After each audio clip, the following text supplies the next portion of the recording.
Hi Pramod, thank you so much for giving your time today. Looking forward to our conversation. We have spent 2 days at this conference. This is the third annual conference of ILA. So, how was your experience? And you have come for the first time.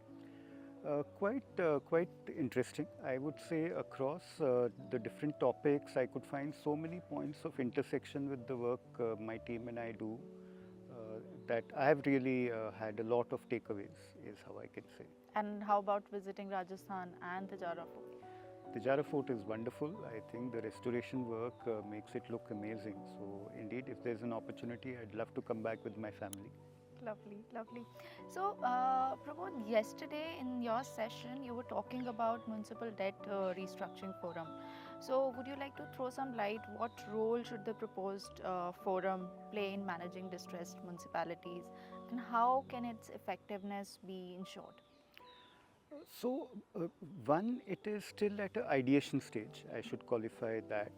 The thought process has been really that if there is leverage being taken by municipalities, whether in form of bank loans or issuance of bonds, if there is indeed distress, if there is indeed, what should one say, default or delay, then how do we resolve such or arrive at resolution of such leverage is the key. Stages of SEBI regulations, at least for those municipalities which have listed the bonds that they have issued, those can be the ones where SEBI regulations can apply. And beyond that, we wouldn't want to venture into what is not our domain, but only for really, like I said, where municipalities have issued bonds. And who should be appointed as the secretariat of such forum, and also what should be the qualifications? The way we at least have initially thought about it is that since listing of the bonds is the reason for the forum being available to them and to the bondholders or bank lenders, maybe the stock exchanges might be the right folks to provide the secretariat. Right. That's where the bonds get listed, traded. So they can establish that secretariat until if there is unless there is somebody else that we find better suited. Right. That's how I would say. So we have yesterday also we have given an entire session to the municipalities and the functioning of municipalities. So how can municipalities improve their financial transparency? So municipalities are steeped in procedures and what should I say? Many of them are almost a century old and so on. So I think their practices need to really change to accommodate what investors look for. Investors look for up-to-date financial statements. That the statements are drawn up on basis of accrual-based accounting or double entry system. So most municipalities end up following cash flow-based accounting. Many of them struggle to sort of make this transition. But I think if they make the transition, they will also be better placed to know what from whom they need to recover what funds are coming in which month or which year ahead, etc.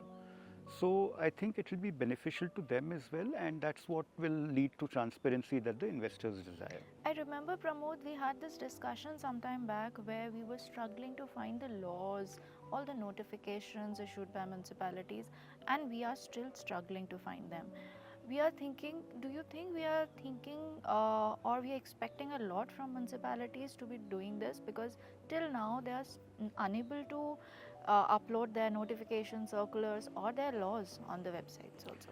So again, I think it's not that what we are planning to do encompasses all the 5,000 plus municipalities and urban local bodies. We are beginning small. We are beginning with those that are indeed, both able to raise the bonds, raise bank loans on their own. And even right now, we just have 12 odd municipalities. And even if it doubles, even if it goes to maybe 50, I think this number is still manageable to accomplish what we have outlined. Uh, the the portion about what else they need to do, I think, moves beyond what we look at as a securities market regulator. But I would say that if they are showing themselves as progressive, maybe voices like yours can reach them also to sort of say, can you on your website you Yes. host, etc., the regulations, the circulars that you put out. So I think progressive municipalities will do that, and maybe that might become the trend for all municipalities to follow. True, true. Though we did try something, but I think it is a long shot. It is going to take some time. What procedure should be in place for the municipalities to initiate restructuring talks? So, just like under the IBC, it is either the issuer, the company itself, or the creditors who can initiate. To my mind, we can follow a similar approach. So, where the municipality feels, yes, I'm probably seeing a stress looming large, I may not have sufficient cash flows to service my debt. I think they can trigger the forum and sort of request the secretariat to convene the bondholders through the trustees or the bankers, and maybe that's how the forum discussions can start. Uh, Also, it can be if the rating agencies are looking at downgrade or if they are putting them on a rating watch, maybe that can be a trigger for also the forum to get activated. So there are several different, I would say, signals or initiation points that one can think of. What mechanism can be put in place in order to ensure that debt servicing for municipal bonds is sustainable? So today, actually, from the time that SEBI legislated and made this municipal bond regulation, we actually have embedded two or three core functions, two or three core structural features, I should say. So one, we require a escrow into which there is pooling of all cash flows of the municipality. So whether it comes from user charges, property taxes, or any other revenue that they have. So that is one sort of pool which has all the cash flows accumulated. Then there is separately a requirement of a debt service reserve account, at least to cover 6 months of debt repayment. And obviously, the last is that there has to be some portion put away each year for the final redemption of the bonds. So I would say with the structural features, bonds by municipalities are in a very different position from, let's say, corporate bonds, which might be unsecured, or where the corporate decides what terms they want to offer. Here, these are already a requirement coming from our regulation.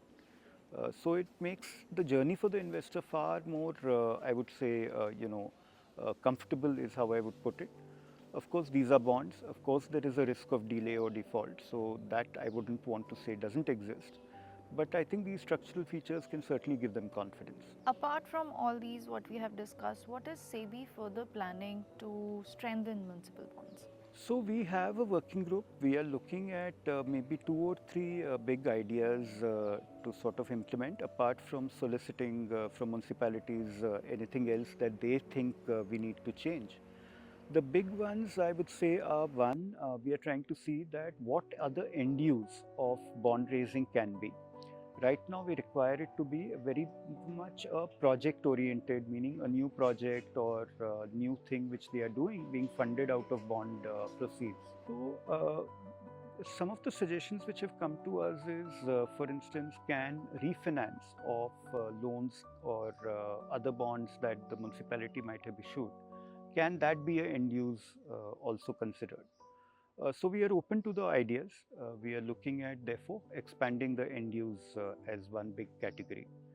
The second, and our belief is that while the top 50, top 100 municipalities can probably raise bonds on their own, the real, long tail of maybe from the 101st to the 5,000 are really small municipalities. How they need to raise funds may be through pooled finance vehicles and so on. So again, we are looking at what kind of provisions can we introduce to support pooled finance vehicles. So that's the second big thing.